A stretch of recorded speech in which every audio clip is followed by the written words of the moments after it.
প্রিয় শ্রোতা বন্ধুরা, আপনারা শুনছিলেন হুমায়ুন আহমেদের লেখা হিমু সিরিজের গল্প একজন হিমু কয়েকটি ঝিঝি পোকা। আজ তৃতীয় পর্ব। গল্প পাঠে আমি আদর আছি আপনাদের সঙ্গে।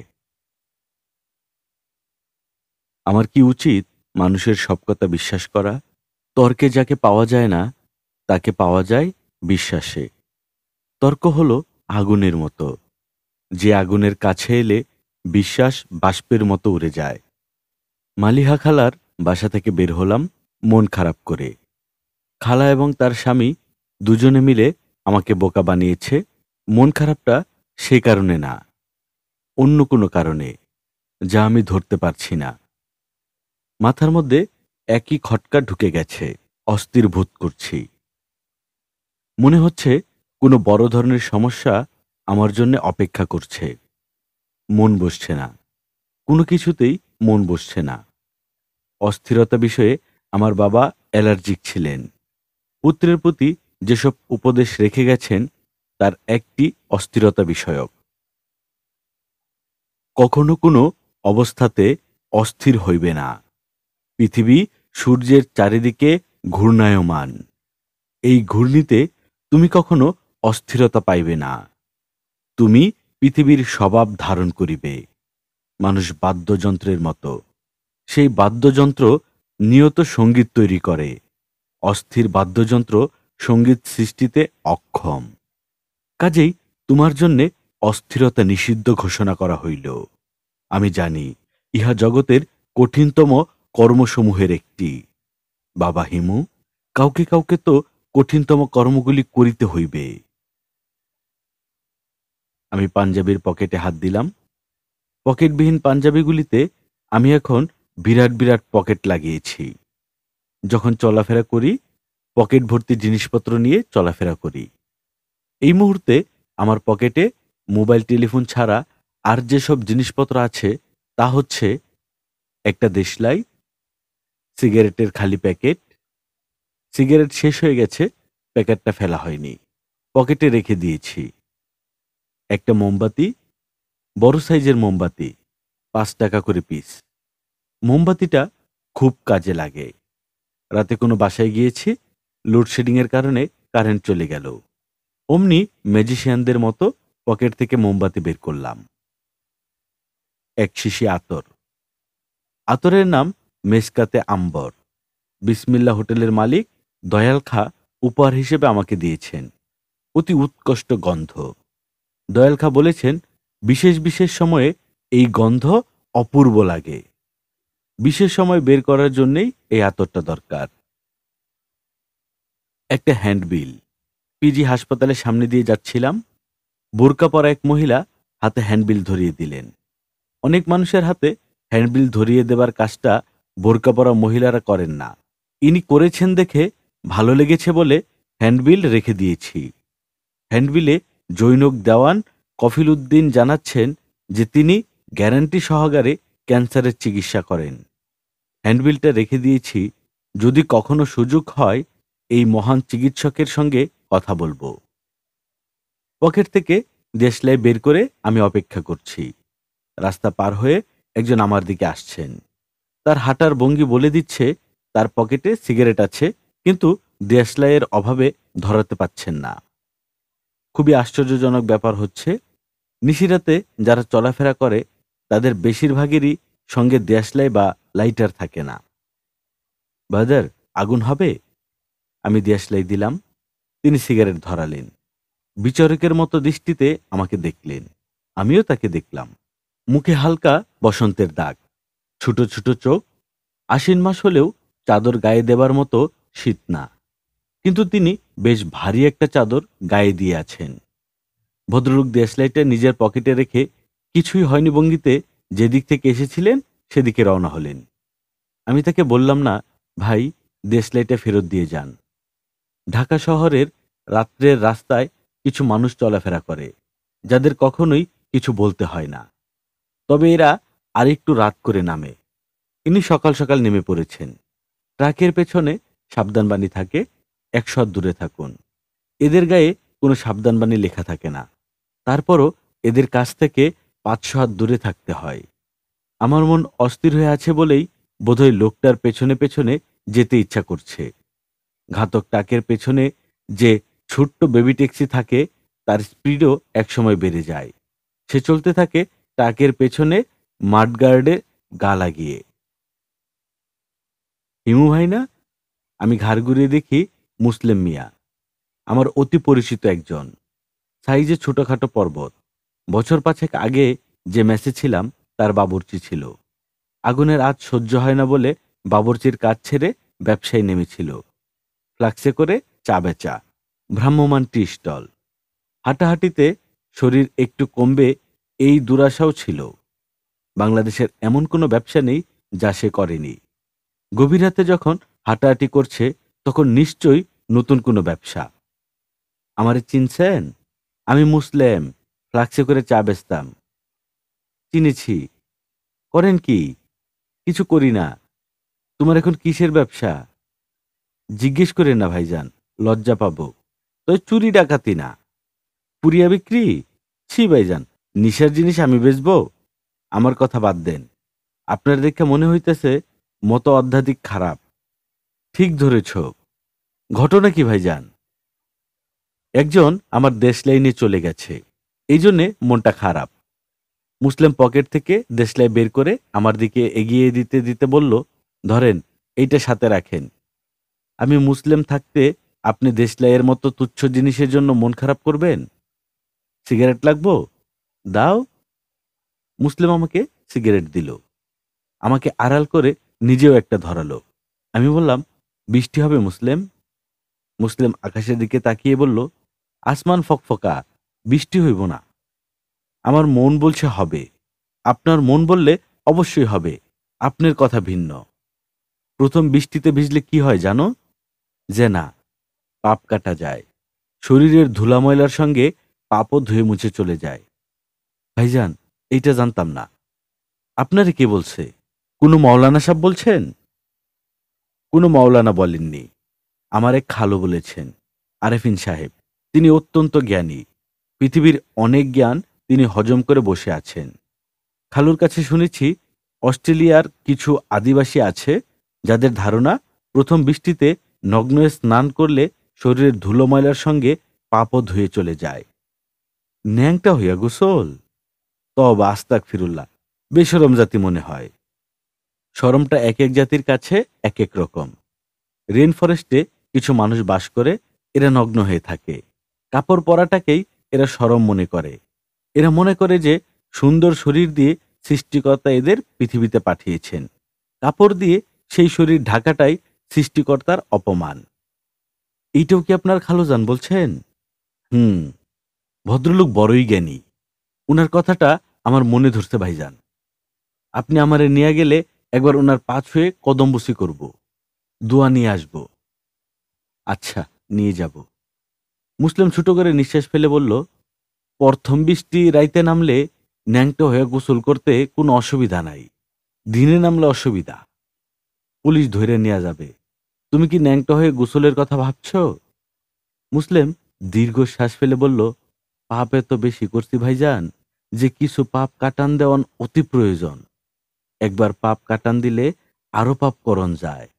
পাপ কাটন না দিয়া শুধু পাপ করলে অসুবিধা না? অসুবিধা তো বটেই। বৃষ্টিটা রাইতে নামলে জানে বাসি। দিনে পাবলিকের ঝামেলা আছে। তারপরে ধরেন আছে পুলিশ। আসল অপরাধী পুলিশ ধরে না। ল্যাংটা ফ্যাংটা পাইলে ধইরা নিয়ে মাইর দেয়।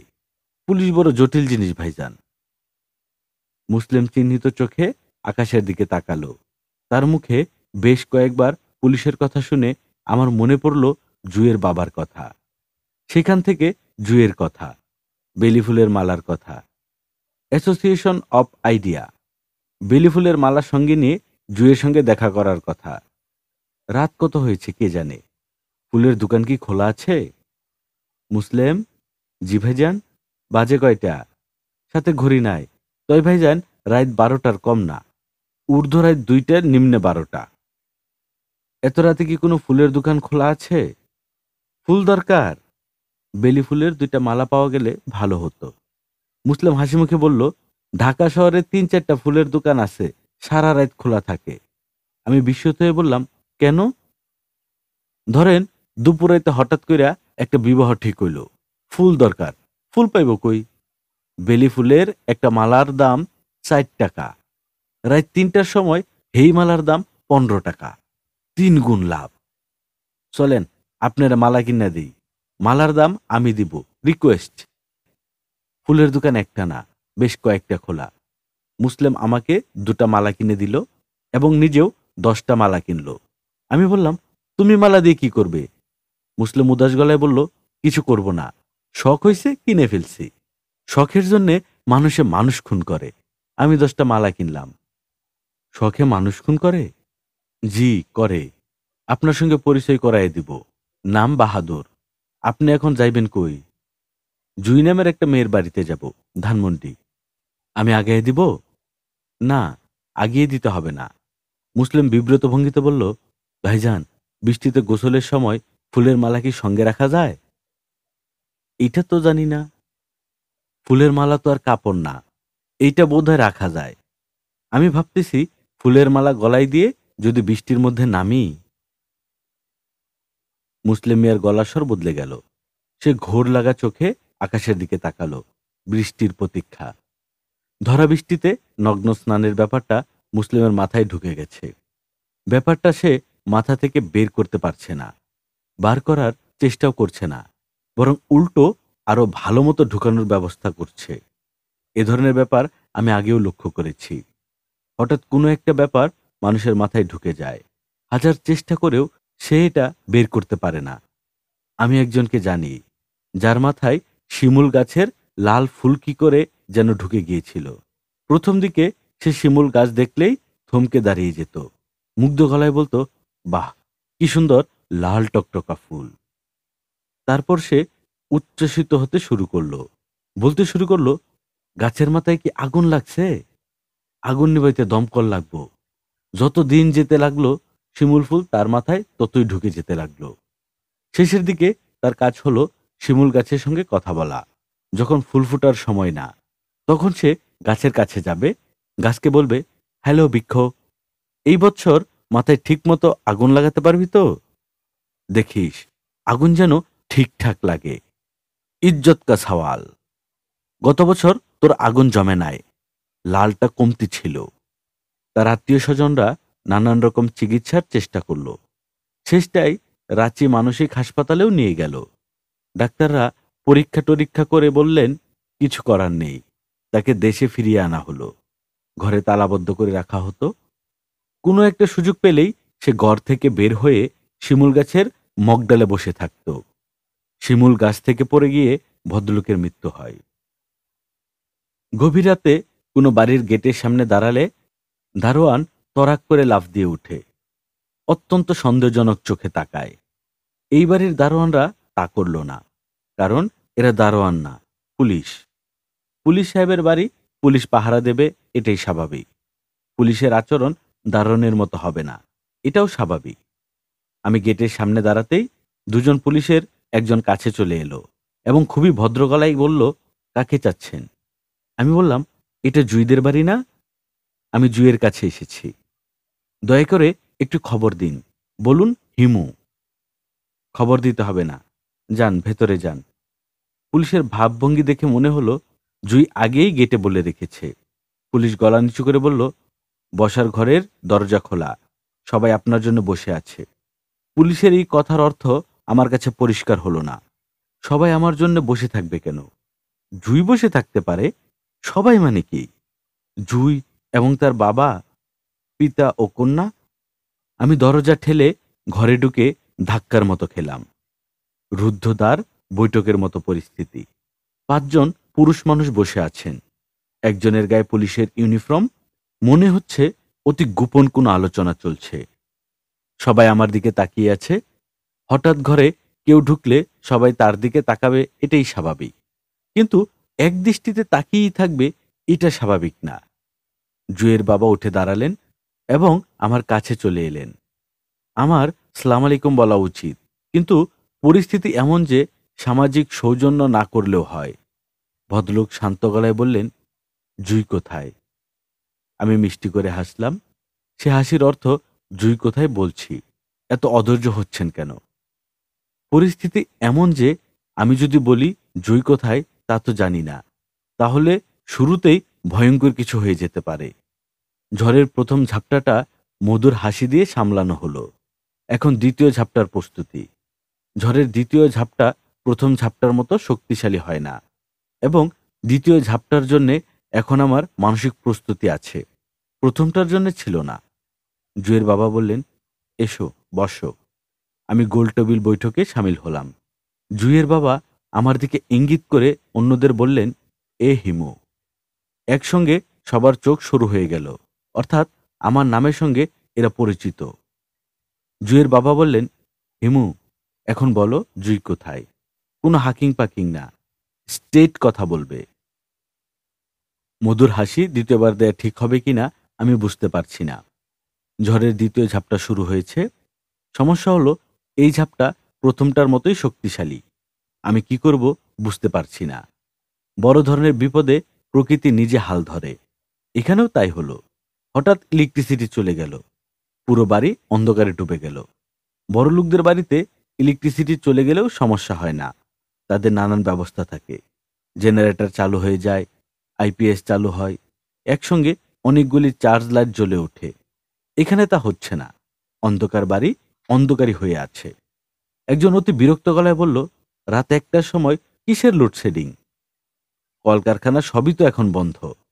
স্যার, আপনার বাড়িতে আইপিএস নেই? জুইয়ের বাবা বললেন, আছে। ইলেকট্রিকের লাইনে কি যেন সমস্যা হয়েছে। এই রহমত, মোমবাতি জ্বালাও। অন্ধকার ঘরে ছুটাছুটি হচ্ছে, মোমবাতি পাওয়া যাচ্ছে না। আমি কিছুক্ষণ অপেক্ষা করে পকেট থেকে মোমবাতি বের করলাম, দেশলাই দিয়ে মোমবাতি জ্বালালাম। খাকি পোশাক পরা ভদ্রলোক বিস্মিত হয়ে বললেন, আপনি পকেটে মোমবাতি নিয়ে ঘুরে বেড়ান? আমি বললাম, জি স্যার, কখন দরকার পড়ে যায়। পরিস্থিতি এখন সামান্য হলেও আমার দিকে। সবাইকে সামান্য হলেও হকচকিয়ে দিয়েছি। এখন আমি যা বলবো সবাই তা শুনবে। সামান্য একটা মোমবাতি জ্বালিয়ে এই অসামান্য ব্যাপারটা করা হয়েছে। আমি জুইয়ের বাবার দিকে তাকিয়ে বললাম, স্যার, জুই কোথায় আমি জানি না। রাত 10টায় এই বাড়িতে এসে আমার কফি খাওয়ার কথা। আসতে সামান্য দেরি হয়েছে। জুই এত রাতেও বাড়িতে ফেরেনি শুনে আমি অবাক হচ্ছি। তুমি বলতে চাচ্ছ তুমি তার ওয়্যার অ্যাবাউট জানো না? জি না। তোমার সঙ্গে মোবাইল আছে না? জি আছে। অন করা আছে? জি আছে। সে মোবাইলে তোমার সঙ্গে যোগাযোগ করেনি? জি না। আমি লক্ষ্য করলাম জুয়ের বাবার সঙ্গে খাকি পোশাক পরা ভদ্রলোকের চোখের ইশারায় কিছু কথা হচ্ছে। মোমবাতির অল্প আলোয় চোখের ভাষা ঠিক পড়া যাচ্ছে না। অবশ্য আলো বেশি থাকলেও লাভ হতো না। চোখের ভাষা এক এক শ্রেণীর জন্য এক এক রকম। অফিসের কেরানিদের চোখের ভাষা এবং পুলিশের চোখের ভাষা এক না। আমি শুধু রাস্তায় হাঁটাহাঁটি করে তাদের চোখের ভাষা পড়তে পারি, অন্যদেরটা পারি না। হিমু, জি স্যার। জুই আজ সন্ধ্যাবেলা বাড়ি থেকে বের হয়েছে। এখন রাত বাজছে 1টা 20, এখনো ফিরছে না। কোনো বান্ধবীর বাড়িতে বসে আড্ডা দিচ্ছে। আড্ডা দিতে গিয়ে এত রাত হয়ে গেছে বুঝতে পারিনি। ওদের আবার টেলিফোনও নষ্ট, খবর দিতে পারছে না। হিমু শোনো, তোমার এত কথা বলার দরকার নেই। তুমি যেখানে থাকো সেখানে চলে যাও। জুই খুব সম্ভবত তোমার সঙ্গে যোগাযোগ করবে, এবং যোগাযোগ করা মাত্র আমাকে জানাবে। জি আচ্ছা। আমি কি এখনই চলে যাব? হ্যাঁ, গাড়ি তোমাকে নামিয়ে দেবে। কোনো দরকার নেই স্যার। তোমার দরকার না থাকতে পারে, আমার আছে। আমি ফু দিয়ে মোমবাতি নিভিয়ে মোমবাতিটা আবার পকেটে ভরে উঠে দাঁড়ালাম। আমার মোমবাতি আমি নিয়ে যাব, এটাই স্বাভাবিক। মাঝে মধ্যে খুব স্বাভাবিক কাজও আশেপাশের সবার চোখে অস্বাভাবিক মনে হয়। যে 5জন বৈঠক করছেন তাদের কাছে আমার আচরণ খুবই অস্বাভাবিক লাগছে, তা বুঝতে পারছি। লাগুক অস্বাভাবিক। মানুষকে সবসময় স্বাভাবিক লাগবে এটা কোনো কাজের কথা না। প্রাণী হিসেবে মানুষ অস্বাভাবিক। সে স্বাভাবিকের ভঙ্গি করে পৃথিবীতে বাস করে। আমি পুলিশের গাড়িতে উঠে যাচ্ছি। জুয়ের বাবা বের হয়ে এলেন এবং গম্ভীর গলায় বললেন, এক কাজ করো, তুমি তোমার মোবাইলটা রেখে যাও। আমি মোবাইল তার হাতে দিলাম। তিনি বললেন, পুলিশের গাড়িতে করে তোমাকে পৌঁছে দেওয়া ঠিক হবে না, তুমি হেঁটে চলে যাও। আমি বললাম, জি আচ্ছা স্যার। খবরটা ছাপা হয়েছে পত্রিকার প্রথম পাতায়, ছবিসহ বক্স নিউজ। এখনকার পত্রিকাগুলি অন্যরকম হয়ে গেছে। গুরুত্বহীন খবরগুলি প্রথম পাতায় ছাপা হয়, মিথ্যা খবর দিয়ে লিড নিউজ আসে। আগে ধর্ষণ সংক্রান্ত খবরগুলি ছাপা হতো ম্যাগাজিনে। দৈনিক পত্রিকাওয়ালারা দেখল এমন একটা মজাদার আইটেম তাদের হাতছাড়া হয়ে যাচ্ছে। তারাও শুরু করলো ধারাবাহিক ধর্ষণ প্রতিবেদন। ধর্ষণের পরের আইটেমে ধারাবাহিক গালাগালি প্রতিবেদন। সরকার প্রধান বিরোধী দলকে গালি দিয়ে কি বললেন, আবার বিরোধী দলের প্রধান সরকারকে গালি দিয়ে কি বললেন তার বিশদ বর্ণনা।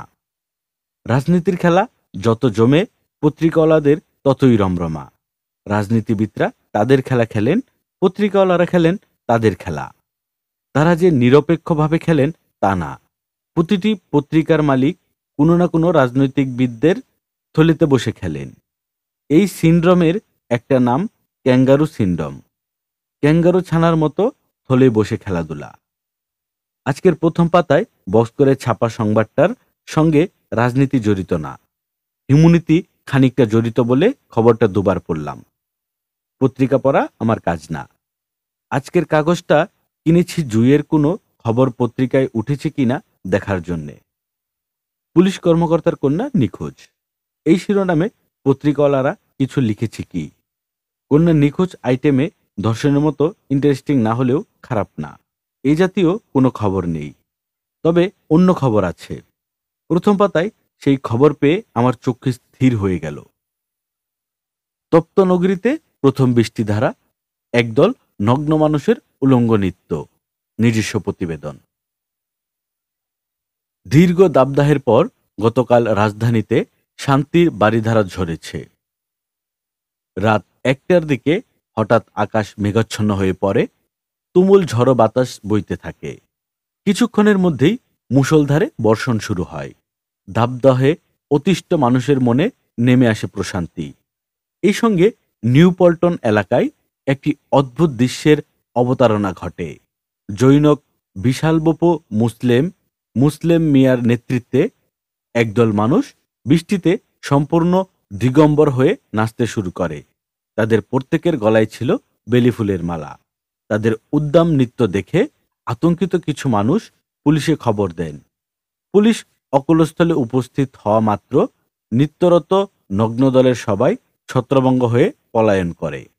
শুধু নাটের গুরু মুসলেম মিয়া পুলিশের হাতে ধৃত হয়। প্রাথমিক জিজ্ঞাসাবাদে মুসলেম বলেন, প্রথম বৃষ্টিতে নগ্ন নৃত্য করলে পাপ কাটা যায়। সে যেহেতু বিরাট পাপী ব্যক্তি, পাপ কাটানোর জন্যই সে এই কাণ্ড করেছে। পুলিশ আরও জিজ্ঞাসাবাদের জন্য তাকে দুদিনের রিমান্ডে নেবার আয়োজন করেছে। পুলিশ হাজতে এই প্রতিবেদকের সঙ্গে মুসলেম মিয়ার কিছু কথাবার্তা হয়।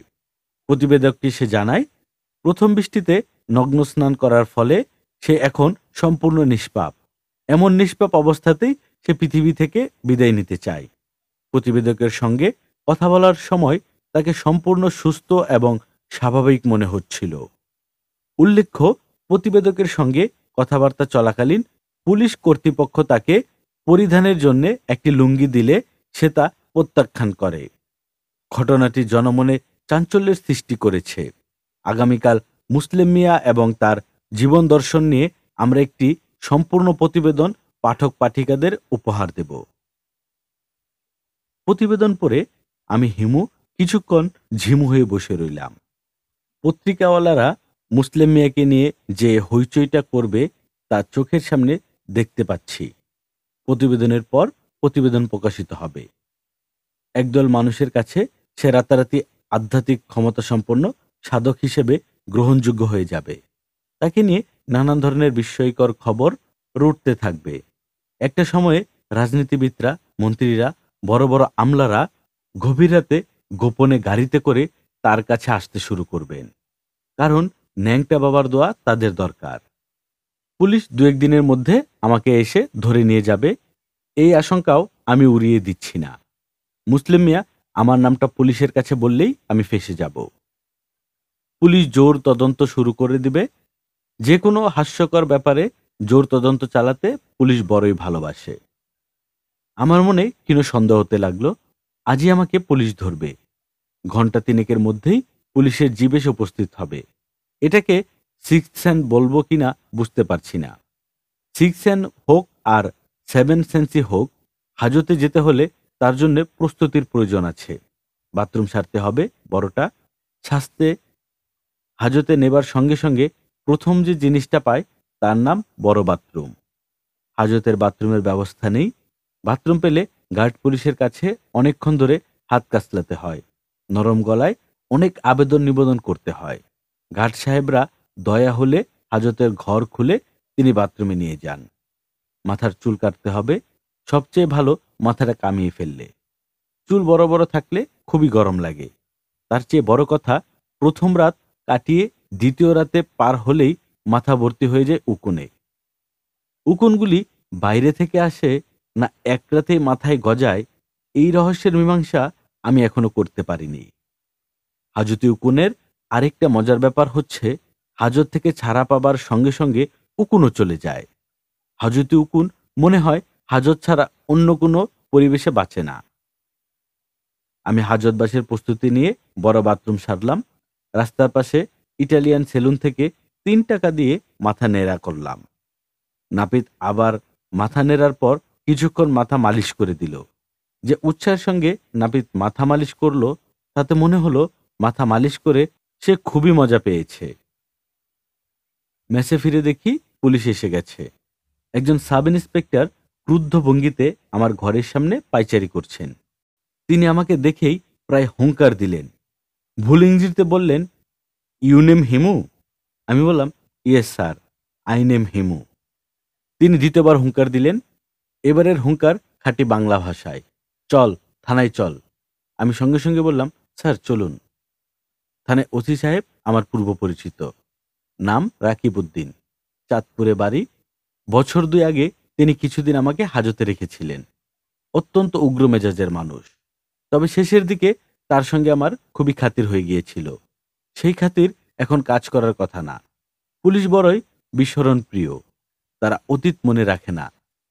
রাকিবউদ্দিন সাহেব মনে রাখবেন সেই আশা আমি করিনি। দেখা গেল ভদ্রলোকের মনে আছে। আমার দিকে কিছুক্ষণ বিরক্তির চোখে তাকিয়ে থেকে বললেন, বসুন। আমি বসলাম। দেখা গেল ভদ্রলোকের মনে আছে।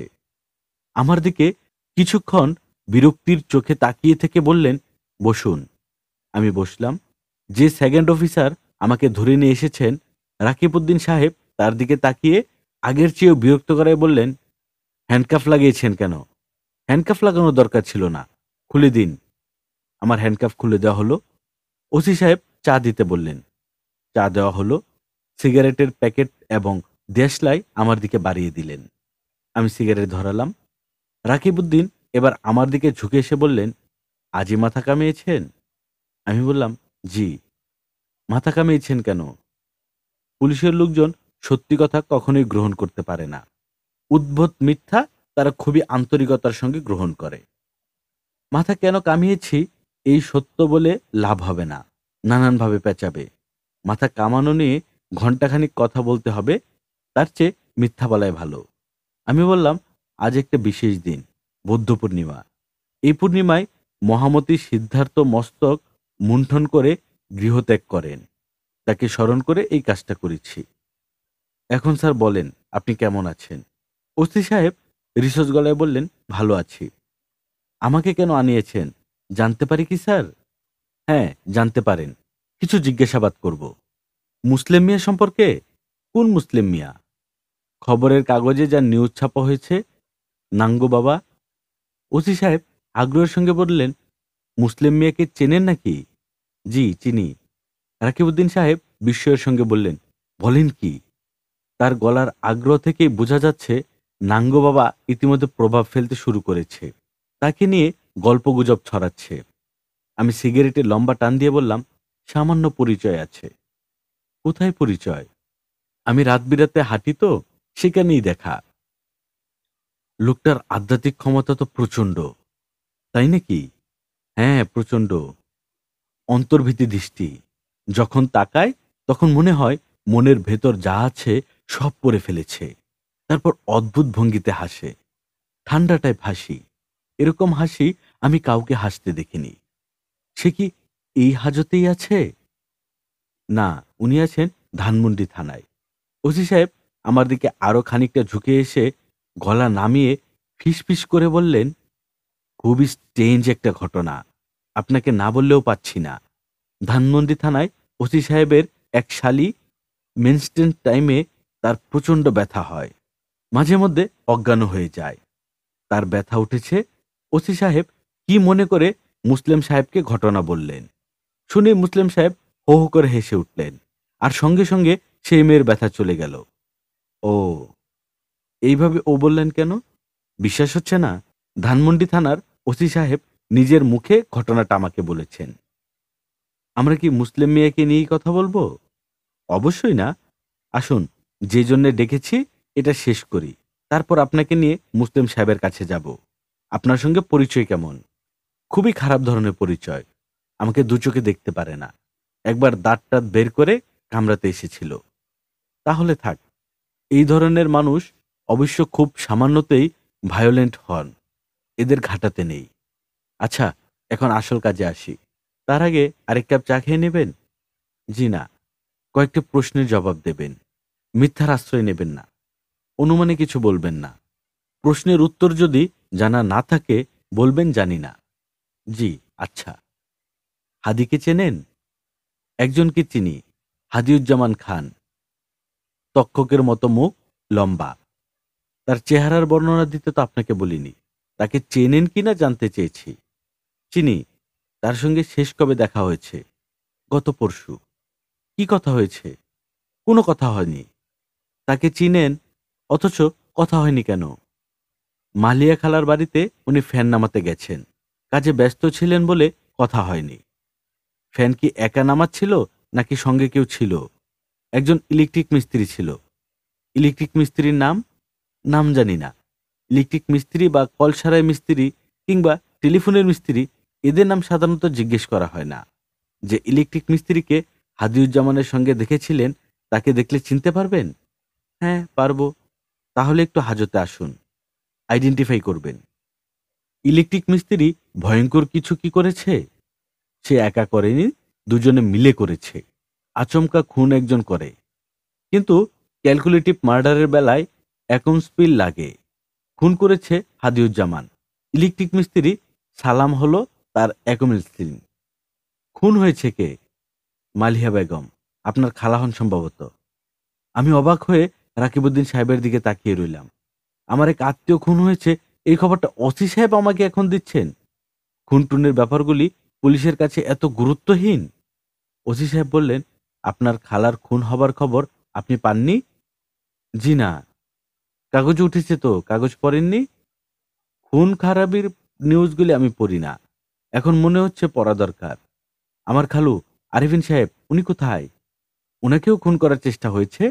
উনি হাসপাতালে আছেন, ক্রিটিক্যাল কন্ডিশন। ও আচ্ছা।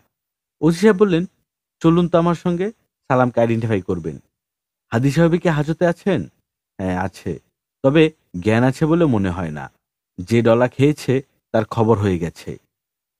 হাজতের মেঝেতে রক্তাক্ত অবস্থায় দুজনেই পড়ে আছে। মুখ ফুলে এমন হয়েছে যে অতি পরিচিত জনেরও এদেরকে চেনার কথা না। ইলেকট্রিক মিস্ত্রি ছেলেটা পড়ে আছে খালি গায়ে। তার বুক হাফরের মতো উঠানামা করছে। আমি আমার জীবনে কারো বুক এভাবে উঠানামা করতে দেখিনি। এক একবার বুক ফুলে উঠেছে, আর মনে হচ্ছে ছেলেটার হৃৎপিণ্ড পাঁজর ফুঁড়ে বের হয়ে আসবে। ওসি সাহেব বললেন, চিনতে পারছেন? আমি বললাম, না। হাদিকেও চিনতে পারছেন না? জি না। যে মার মেরেছেন, মুখ যেভাবে ফুলেছে, আমি কেন, পাখি এসেও চিনবে না। পাখিকে? পাখি তার মেয়ে। 12 তারিখ মেয়েটার জন্মদিন। আমার দাওয়াত আছে। কোনো কাজ না থাকলে সেদিন আপনিও চলুন। ওসি সাহেব রাগী গলায় বললেন, আপনার খালা খুন হয়ে গেছেন, আর আপনার মাথায় ঘুরছে জন্মদিনের দাওয়াত। আপনার ফালতু কথা বলার অভ্যাসটা দূর করুন। থানায় এসে একটা বাড়তি কথা বলবেন না। জি আচ্ছা। আমি কি হাদি সাহেবের সঙ্গে দুটো কথা বলবো? বলুন। আমি অনেকক্ষণ হাদি সাহেব বলে ডাকলাম। কেউ জবাব দিল না। অজ্ঞান মানুষ প্রশ্নের জবাব দেয় না। তবে ইলেকট্রিক মিস্ত্রি উঠে বসে আমার দিকে তাকিয়ে ভিড় করে কি যেন বলল। তার ঠোঁট কেটে দুফাক হয়ে গেছে, দাঁত ভেঙেছে। সে হাত তুলে আমাকে সালামও দিল। মনে হয় আমাকেও পুলিশের কেউ ভেবেছে। আমি ওসি সাহেবের দিকে তাকিয়ে বললাম, আপনি নিশ্চিত যে এরাই খুন করেছে? ওসি সাহেব বললেন, অবশ্যই। কিছু কিছু খুনের মীমাংসা অতি দ্রুত হয়ে যায়, আবার কিছু কিছু খুনের মীমাংসাই হয় না। এই ক্ষেত্রে খুনের মীমাংসা দ্রুত হয়ে গেল। হাদি সাহেব স্বীকার করেছেন যে খুনটা উনি করেছেন। সে করে নাই, তবে সালাম করেছে। তাকে রাজসাক্ষী করে দেব। ওসি সাহেব সালামের দিকে তাকিয়ে বললেন, কিরে, তুই খুন করেছিস? সালাম হ্যাঁ সূচক মাথা নাড়ল। তার কাটা ঠোঁটের কোনায় সামান্য হাসিও দেখা গেল, যেন খুন করে সে আনন্দিত। আমরা হাজত থেকে বের হয়ে এলাম। ওসি সাহেব বললেন, অ্যামেচার মার্ডার। হাদি আপনার খালার ঢাকার বিষয় সম্পত্তির লোভে খুনটা করেছে। ক্যালকুলেশন ছিল উত্তর, ভজঘট করে ফেলেছে। বড় ক্রাইমের ক্রিমিনাল সবসময় ধরা পড়ে যায়। ক্রাইমে সে কিছু না কিছু খুঁত রেখে যায়, নিজের কিছু চিহ্ন রাখে। একমাত্র পুলিশই পারে কোনো রকম খুঁত ছাড়া ক্রাইম করতে, কারণ তারা খুঁতগুলি জানে। স্যার, আপনার কথা শুনে ভালো লাগছে। ভালো লাগার মতো কি কথা বললাম? ভালো লাগার মতো আমি কিছুই বলিনি। আপনি আপনার স্বভাব মতো আমাকে নিয়ে ফান করার চেষ্টা করছেন। দয়া করে করবেন না। জি, আচ্ছা। আমি কি চলে যাব না থাকব? তদন্তের স্বার্থে আমার উচিত আপনাকে থানায় আটকে রাখা, কিন্তু আমার উপর নির্দেশ আছে আপনাকে ছেড়ে দেয়ার। নির্দেশটা কে দিয়েছেন?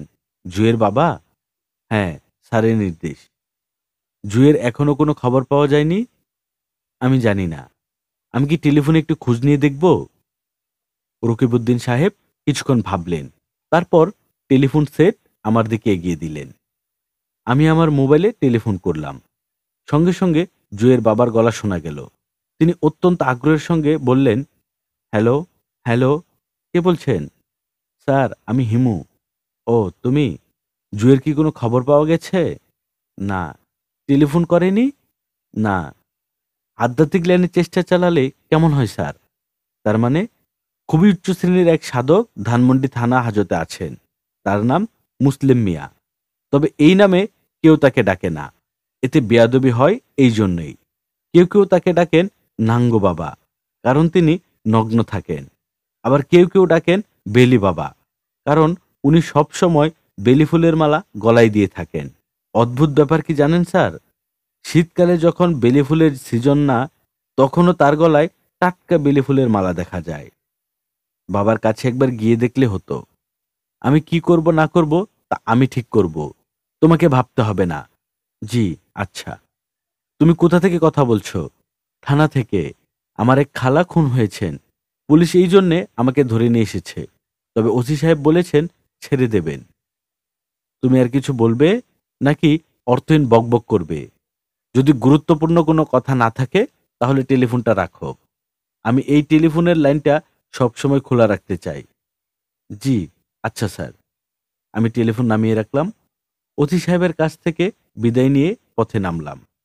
আজ সারাদিনে কোথায় কোথায় যাব ঠিক করা দরকার। মালিয়া খালার বাড়িতে যাব না। মৃত মানুষকে দেখতে যাওয়া অর্থহীন।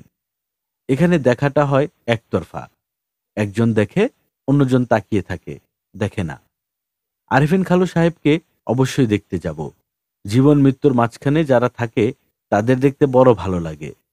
এরা তখন অদ্ভুত অদ্ভুত কথা বলে। একজনকে পেয়েছিলাম যে বরাবরই বিস্মিত হয়ে বলেছিল, বেহেশত দেখতে পাইতেছি, আসানক বিষয়, বেহেশত দেখতেছি। ও আল্লাহ, একটা বাগান, বাগানটা পানির মধ্যে, কি সুন্দর টলটলা পানি, পানির মধ্যে এইটা কি আসানক বাগান?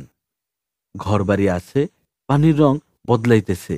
ও আল্লাহ, বাগানের গাছগুলান হাসে, গাছ মানুষের মতো হাসে, গাছগুলা আবার এক জায়গা থেকে আরেক জায়গায় যায়। এটা কি পানির মধ্যে পাখি উড়তাছে? হাদি সাহেবের কন্যা পাখির সঙ্গেও দেখা করা দরকার। বেচারির জন্মদিন যেন ভেস্তে না যায়, সার্কাস পার্টিরও খোঁজ নেওয়া দরকার। কারো কাছে যদি হাতির বাচ্চা থাকে তাহলে একদিনের জন্য ভাড়া করতে চাই। কে জানে একদিনের ভাড়া কত? আজ আকাশ মেঘমেদুর, ঠান্ডা বাতাস বইছে। এক পশলা বৃষ্টি মনে হয় হয়েছে, পিচঢালা রাজপথ বৃষ্টির পানিতে ভেজা, রূপার পাতের মতো চকচক করছে, রাস্তাগুলিতে নদী নদী ভাব চলে এসেছে। প্রিয় বন্ধুরা, আপনারা শুনছিলেন হুমায়ুন আহমেদের লেখা হিমু সিরিজের গল্প একজন হিমু কয়েকটি ঝিঝি পোকা। আজ তৃতীয় পর্ব। গল্প পাঠে আমি আদর ছিলাম আপনাদের সঙ্গে। এরকম গল্প আমরা প্রতিনিয়ত আপলোড করে যাচ্ছি। আমাদের গল্প যদি ভালো লাগে তাহলে বন্ধুদের সঙ্গে শেয়ার করবেন। পরবর্তী কোন গল্পটি শুনতে চান কমেন্ট করে জানাবেন। এবং আপনি যদি আমাদের চ্যানেলে নতুন হয়ে থাকেন তাহলে অবশ্যই আমাদের চ্যানেলটি সাবস্ক্রাইব করে দিবেন। আজকের মতো এই পর্যন্তই। সবাই ভালো থাকবেন, সুস্থ থাকবেন, সুন্দর থাকবেন। আল্লাহ হাফেজ।